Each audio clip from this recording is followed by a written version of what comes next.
very seriously here. John Varley speaking to our business editor, Robert Peston. Well, let's get more on this with Tetsuya Ishikawa, a former investment banker and author of How I Caused the Credit Crunch. That's quite an admission. But just looking at the results today, and what seems to be preoccupying a lot of people are bonuses. Now, no figure has been announced yet, but do you get the impression that the sort of Gordon Gekko atmosphere is coming back to the city, only a year into this recession? Well, I think it's more important to look at the whole bonus issue over the kind of the long term. 30 years ago, bonuses were paid to partners of firms who owned the firms, and they actually put them back into the company. There was a much more long-term incentive structure. But bonuses have always been high. I don't think the issue has been the quantity of bonuses, it's the manner in which it's been paid. And really, over the last 10 years, we've seen a change of that. I think at the moment, we're beginning to see a change back to how it was 30 years ago. But there doesn't seem to be any legislation, any cap on any bonuses that might arise from this present trading. I mean, everything will be decided at the beginning of next year, if indeed anything is decided. Well, I think the figures that we've seen today are half-year figures. So, I mean, there's still another 6 months of the year to go.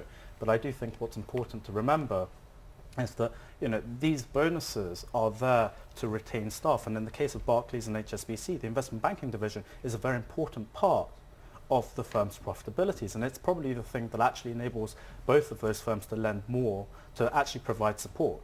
And to do that, they need to be able to retain their talent. So how are you going to change the culture, or how are the banks going to change the culture? Almost a vicious circle. You perform well, you'll be rewarded.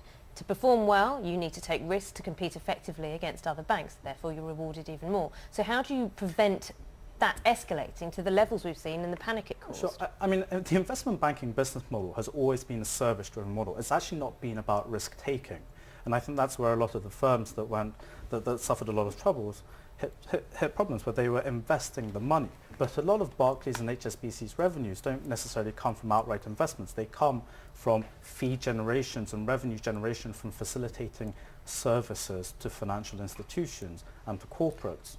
And the landscape, of course, has changed as that whole landscape has contracted. So you've got fewer players actually going after the money. And presumably, I mean, this does show what a good deal Lehman Brothers, and especially those profitable parts, was for Bob Diamond when he picked it up. He described it as a deal in a lifetime, I think. Sure, no, absolutely. And I think, especially in this economic environment, a lot of banks have wanted to shore up their balance sheets. They've gone out and they've had to borrow a lot of money. They've done that through the debt capital markets, and the people who facilitate and arrange those transactions are the investment bankers who receive fees.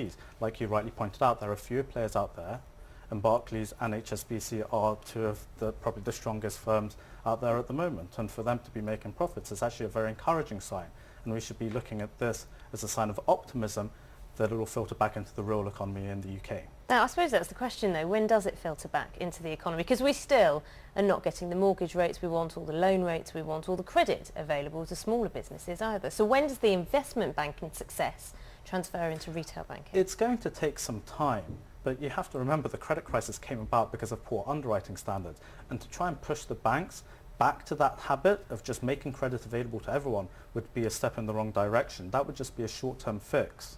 But to be fair, that's not what the bank is saying, is it? I mean, they might hide behind that, but in a way they are not providing credit to viable companies and households who hitherto would have been offered that without a great deal of risk. Well, I mean, it's really two factors coming together. One of them is that, they have had to tighten up their underwriting standards, which means that there are greater criteria, the more stricter criteria that have to be met.